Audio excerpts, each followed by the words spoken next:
Ah, yes, another Old Britannia video. This is called Salisbury's Triumph: How Britain Won the Scramble for Africa, which In eight, which is of course one name for this operation. There's other names for it as well. However, Scramble for Africa is basically all these European nations such as the Dutch, the Brits, the French, the Germans, the Italians. Their colonial or imperial interests really expand when Africa. I mean, it begins, I think, with you can go as far back as Egypt, but it really begins, I think, with the uh, the invasion of Algeria by France, and it just like culminates over time. It expands to where obviously there's colonialism in the 1400s in some areas for Portugal, and then expands to like South Africa and so forth. But the real scramble for Africa, I think, kind of starts around like the Algeria invasion. But nevertheless, yeah, Africa. I think there's only 2 points, 2 places in Africa that were not invaded or not successfully occupied, which was Ethiopia and one of the Western nations. Let's jump in. 1882, the British Prime Minister. In 1882, the British Prime Minister William Gladstone ordered the occupation of Egypt in an effort to overthrow its erratic national. I'm sorry, I missed the year. I have to hear the year. In 1882, the 1882. British Prime Minister William Gladstone ordered the occupation of Egypt in an effort to overthrow its erratic nationalist government, high-handedly claiming a mandate to reorganise the country's disastrous finances. The operation was swift, an Egyptian army was quickly routed, and the road to Cairo was opened. The Egyptian monarch, who had recently been ousted by the nationalists, was restored nominally as a vassal of the Ottoman Empire, though de facto as a British client. The campaign was superficially then a success. Britain had restored order to Egypt, saved her investments in the country, And obviously, the other stuff here, obviously, you got Malta, you got Cyprus as territories as well. But that's not what we're talking about. success. Britain had restored order to Egypt, saved her investments in the country, and secured the Suez Canal, the vital waterway connecting Britain to her eastern empire. But diplomatically, Gladstone's rash decision had been catastrophic. The French, who had taken part in an initial show of force with Britain, were furious at the occupation. They also had large investments in Egypt and the Suez Canal, which was now under the control of their rival. Whitehall.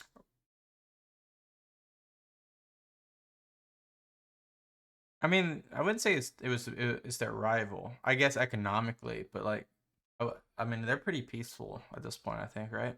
Claimed the occupation was temporary, but it quickly became apparent that once the British garrison left, any constitutional reforms would be undone and the Khedive once again deposed.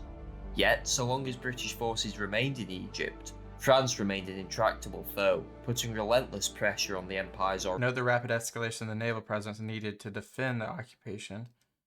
First-class battleships in the Royal Navy's Mediterranean Fleet. It's showing you the expansion. 14, so it doubled in 20 years. Already overstretched resources. This left Britain dependent on German and Austrian diplomatic support so as to not be completely alienated from the concert of Europe. The German Chancellor, Otto von Bismarck, was happy to oblige and remained conspicuously silent on the Egyptian issue. But it was always in the knowledge that so long as Britain had troops in Cairo, Germany would be able to extract concessions in other areas as a price for its support. Yeah, you create a precedent this way, and when you create a precedent, it's hard to redact that. In 1884, Bismarck did just that and forced Britain into retreat over a number of colonial claims in Africa. With Gladstone leaving office having finally achieved his cherished aim of uniting Europe in common cause, a cause that just happened to be a mutual disdain of England, the man left with the task of steering Britain away from this most perilous of international positions, not known since the treaties of Tilsit, was a tall, short-sighted, badly dressed and fatalistic aristocrat of 56 years. Yet the Marquess of Salisbury, who took the premiership. I'm going to read this a little bit. Robert Gascoigne Cecil, also known as 3rd Marquis of Salisbury, that's why we call him Lord Salisbury, similar to what's his name, the Duke of Wellington. They have two names, obviously. He was born in February at Hatfield House. Okay, elected Parliament in 1853. First ministerial post in 66. Inherits the Marquisate of Salisbury. Appointed Foreign Secretary in 78. That's a big jump. Forms his first minority government. That's a big jump in 85. And in 86, he forms a second government after a landslide election victory. For the second time in 1886, was one of the most formidable intellectual minds to ever form a government. A practitioner of informal empire, he had criticised the decision to occupy Egypt, but once in power, quickly surmised Britain couldn't leave the country without it damaging her prestige and diplomatic hand further.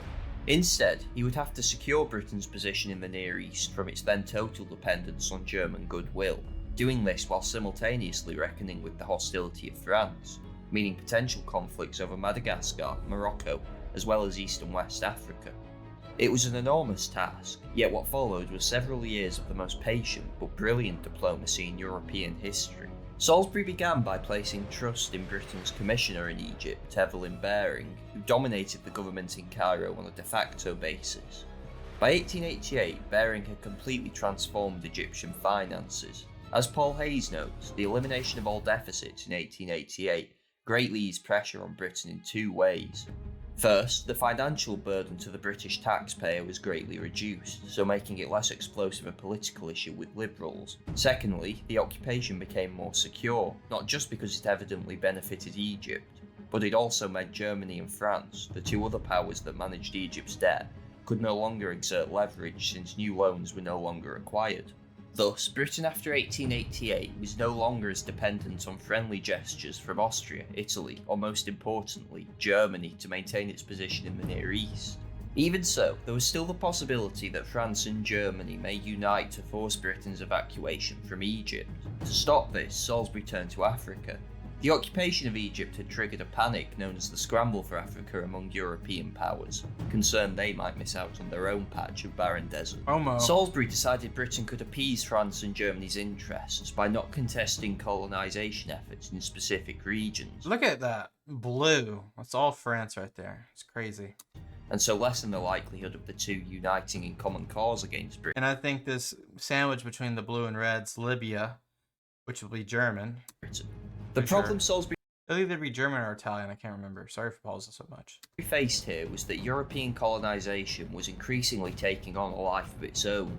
As the hinterland of Africa became accessible to Europeans for the first time, rival groups of traders, missionaries, and private imperialists were soon jostling with each other and scrambling for treaties granting commercial, mineral, or religious rights. Worse still, they were remarkably deft at rallying public support at home for ventures easily repackaged as crusades against slavery or for the promotion of Christianity through commerce. Salisbury detested these groups. A missionary, he muttered, was a religious Englishman with a mission to offend the religious feelings of the natives. To stop them dragging Britain into unwanted wars and alliances with either Germany or France over their colonial ventures, he decided Africa would have to be partitioned into equitable spheres of interest between the European powers. Who is Pink? Forget who Pink. What would Pink be? I think the orange is Dutch. That would make sense given their earlier territory right there. Huh. Even this came with complexities, for his plans often met with resistance from on-the-ground empire builders like Cecil Rhodes, the ruthless and energetic South African diamond magnate, who seemed determined to set up as many diplomatic tripwires for Salisbury as was humanly possible. Their effectiveness in rallying public support meant Salisbury was forced into pressing forward their claims in areas he may otherwise have avoided out of fear of angering another power. He mixed the conciliation of Germany by exchanging Heligoland for Zanzibar with the brutal coercion of Portugal, Portugal is purple. Pinkish. Dismissing their pretensions to what would become Rhodesia with a growl in favour of Rhodes. The contest with France in Africa was even less straightforward. Salisbury had to ensure the French didn't hem in British interests on the West African coast, but also needed to avoid a direct military clash between them and the ambitious colonist on the ground, George Goldie. He likewise faced a problem in the Sudan, nominally a part of Egypt, but then in rebellion under the fanatical Mahdi. For the first few years of his premiership, Salisbury had been content to rely on the Mahdi to keep French influence out, but by the 1890s Paris was becoming increasingly aggressive in the region, their domination of which would completely unhinge the British position in Egypt. Salisbury dealt with these dual flashpoints masterfully, despite sabre-rattling on both sides of the channel, with the French pursuing the vexing strategy of upping their demands any time they obtained a concession, whilst in Whitehall, Chamberlain and Curzon tried to outdo each other in making the flesh creep. Salisbury largely achieved the petition he wanted in West Africa without military confrontation. In the Sudan, his victory was even more total. France attempted to claim the region with an expedition in 1898. In response, Salisbury sent an Anglo-Egyptian army to finally crush the Mahdi, which it successfully did. Really? I did not know that. See, all these, I wouldn't even call them proxies. These are literally nation versus nation, just in a different land. Interesting stuff. The British and much smaller French force then met at Fashoda, but Salisbury held his nerve, and the French dropped the claim, securing the Sudan for Britain. In the words of John Darwin, Salisbury's triumph had been threefold. He had secured Britain's position in Egypt, the strategic hinge of Anglo-Indian defence, without drawing down on his head a continental coalition. The price he had paid in African claims had been surprisingly light, guarding his flank against an outcry at home. Above all, he had avoided the diplomatic and military setbacks that dogged Disraeli and Gladstone. Considering the near disastrous position he had inherited in 1886, Salisbury's achievement is all the more remarkable. Never again in history would a single man, often working in secret from an office at his country estate with only a close group of advisors, pull off such a complete diplomatic victory.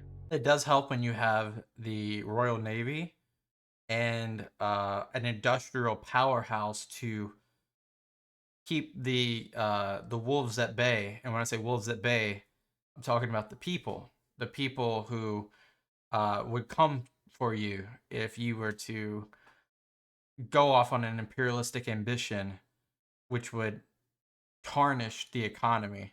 I'm guessing because of the Industrial Revolution, because of places in the UK that built factories and employment went up and all of that stuff, I'm pretty sure that sufficed the need of local economy. So stuff like this could happen 100 years ago.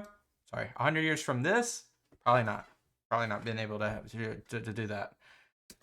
Britain and France's quarrel wasn't totally ended at Fashoda, but the French generally understood that Egypt would remain British for the foreseeable future, despite Britain's increasingly unbelievable assurances the occupation was temporary. The dispute was finally settled with the 1904 Entente Cordiale, but the groundwork had been laid by Salisbury's earlier triumph. In the longer term, the consolidation of the Egyptian occupation meant Britain could begin to abandon its long-time and increasingly onerous policy of defending the route to India by propping up Ottoman rule of the Straits. Instead, after 1887, Salisbury was prepared to fall back on Egypt as a check on Russia.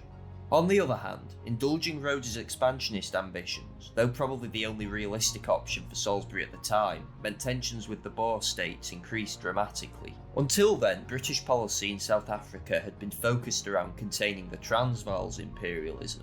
Now, the placation of Rhodes meant his appetite for a direct confrontation grew. The stage for the war that very nearly destroyed all of Salisbury's achievements had been set. Love this channel. I mean, a very niche topic of Britain's history intertwined with the British politics of the UK. I think a lot of what I've seen so far is UK. Obviously, there's a difference in the earliest of the 19th century. I think 1801 is when the UK basically became what it became. It's really cool. It's really cool to see this point of view on how Africa's scramble really was FOMO with annexations or occupations, whatever you want to call it, of certain territories, and then basically using a lot of this technological and supremacy feeling to really just start to posture against each other. Germany versus France versus UK, etc. Love this channel. Please give me some video suggestions down below. I hope you have a great rest of your day. Peace out, and bye-bye.